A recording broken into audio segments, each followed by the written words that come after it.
a very real need for a strong and updated and modern sex education, physical and health education curriculum in our schools.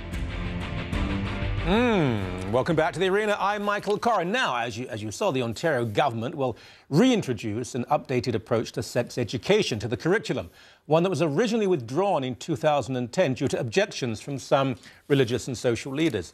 The new curriculum will start at an earlier age and deal with homosexual relationships, more explicit information on puberty and safe sex and STDs. It will also better address the issue, apparently, of consent. While some say that such education is needed, others feel the program will be offered to children way too young and maybe should be left to their parents. Joining me in studio from Campaign Life is Jack Fonseca. Now, I have no sex education. I have no idea what it's all about. I'm an Englishman. So neither do I, so let's talk sex. Jack.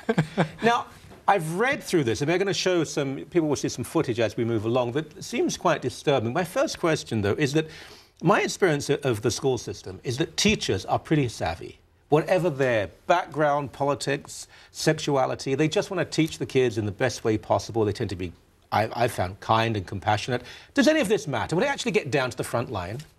I think it will, actually. More and more, OIC, the institute that teaches teachers, is becoming more radical, especially sexually radical, in its programs and how it trains new teachers, the teachers who are going to teach in the future.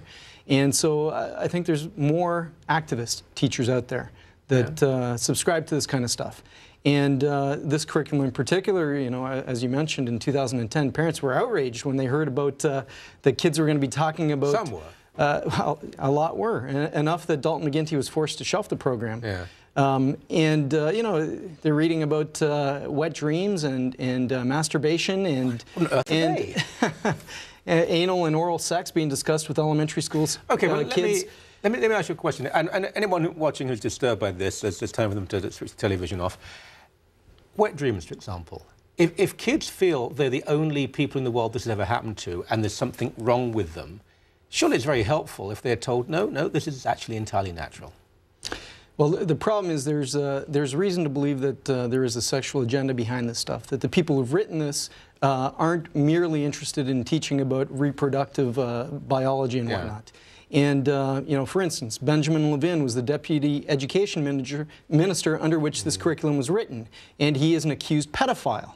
This man has been charged with 7 counts of making and distributing child pornography. Now, here we have a curriculum that was written under him that talks about, at grade 1, with 6-year-olds, about, you know, penis, vagina, vulva, all these explicit body parts. Well, I don't object to that. Talks about anal and oral sex with 12-year-olds. Encourages masturbation, actually encourages it. So you think, okay, an accused pedophile. But Jack, was in charge of this. I know this case well, and it is a bit of a leap. We can play this game if you like, but it's a bit of a leap to say this man who is accused of the most heinous crimes, and I agree with you, but to say that because of that, this curriculum is tainted by his views. Look, from what I've read, I find some of it disturbing and even shocking, but then I am a middle-aged man. The youngest of our children is about to be 17. She went through, you know, she was taught various things at school. They were bored most of the time, and the teacher was embarrassed. I might not approve of it, but I wonder if it really matters very much. I want kids to be aware. I want them to be aware of people who are different from them. I don't want them in any way to be encouraged to do things they would not otherwise even dream of doing. That's my concern. Yeah, you know, they say that you can know a man by the company that he keeps. And if we apply that to this curriculum, who are the groups that are agitating and lobbying for the return of this sex ed curriculum that was despised by parents? And you look at OFEA, the Ontario Physical and Health Education Association, is spearheading the lobbying effort. I think it's because of them that the government has been able to bring this out. And they have published on their website the partners who, along with them, have been lobbying the government to reintroduce the despised curriculum. And you look at it, Planned Parenthood Toronto. Well, it's a mainstream organization to most people. Well, yeah.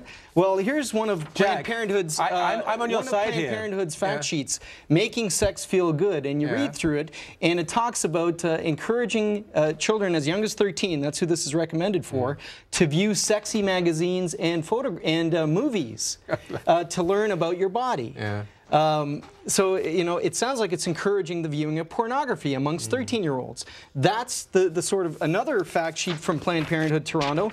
Anal Play 101, which says that anal play, again for 13-year-olds, says that it can feel good, and it doesn't have to be messy, and it's healthy and normal, and anyone can do it. I've seen that. So I've seen that play. It's a complete bummer. So but, I'm not. This is one of the groups who are screaming bloody murder, saying you must bring in the sex ed curriculum right now.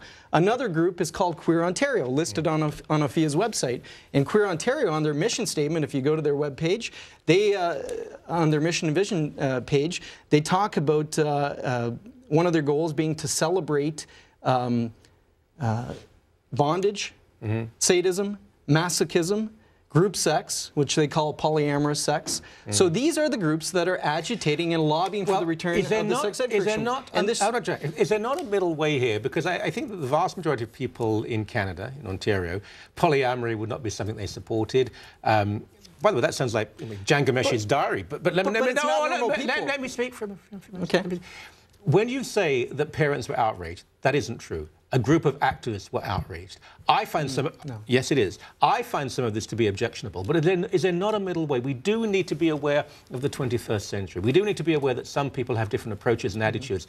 This may be too extreme, but is there an alternative? Without saying say nothing, is there not an alternative we can offer? I don't think anybody's saying say nothing, and I don't think that all parents are saying nothing. Yeah. I think parents have the best ability to gauge what their children are prepared for, what level of maturity they're at, and to listen to their children and say, okay, little Johnny has asked a question about this. I'm going to release a little bit of information right now, what I think is appropriate for him. And then when little Johnny has another question, I'll release a little bit more. And that's what good parents do. That's how they bring up sex education. I do think that this is a symptom.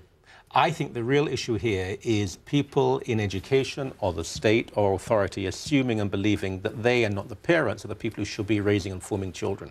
And what we're seeing here is a symptom that we see replicated over and over again. They can do the job better than mum and dad, and they're wrong in that. We're out of time. Thank you very much.